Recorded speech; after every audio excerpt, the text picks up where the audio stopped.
جی بسم اللہ الرحمن الرحیم مرکز الفیضان یوٹیوب چینل میں خوش آمدید پیاری بہنوں۔ آج میں آپ کو بہت ہی پیارا وظیفہ بتاؤں گی۔ وہ ایسا وظیفہ ہے کہ اللہ عز و جل کی رحمتوں کی انعامات کی بارش ہو جاتی ہے۔ یہ وظیفہ پڑھنے کے بعد آپ جو بھی دعا مانگیں گی اللہ رب العزت اس دعا کو بالخصوص قبول فرمائے گا۔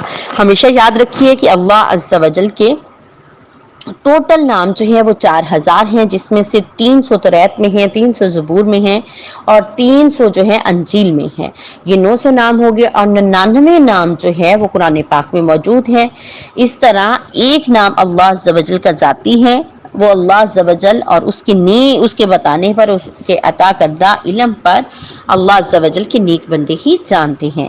تو قرآن پاک میں بھی بسم اللہ الرحمن الرحیم جو ہے، اس میں اللہ عز و جل کے 3 ناموں کا تکرار کیا گیا، اللہ، رحمان، رحیم۔ یعنی جب ہم پڑھتے ہیں تو کیا پڑھتے ہیں؟ بسم اللہ الرحمن الرحیم۔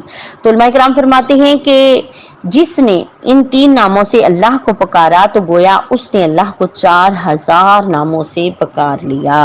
تو اللہ عز و جل مجھے بھی آپ کو بھی ان ناموں کو جو ہے اللہ کو پکارنے کی توفیق عطا فرمائے۔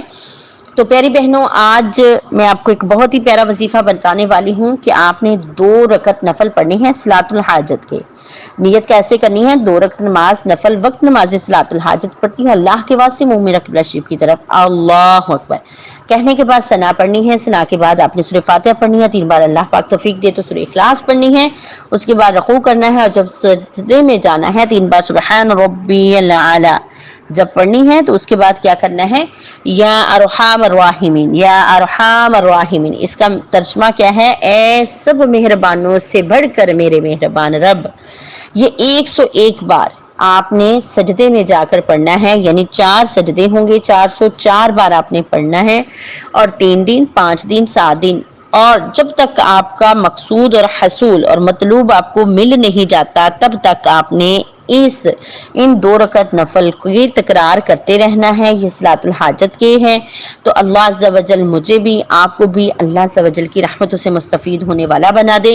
اور الحمدللہ یہ ایک مجرب عمل ہے کہ اس کے بعد، اس دعا کے بعد، ان صلاۃ الحاجت کے بعد اللہ عز و جل اپنی رحمتوں کا نزول فرماتا ہے، غیب کے خزانے سے مدد فرما دیتے ہیں۔ جتنا بھی بڑا مسئلہ ہو، جتنی بھی بڑی پریشانی ہو، اللہ عز و جل اس کو دور فرما دیتا ہے۔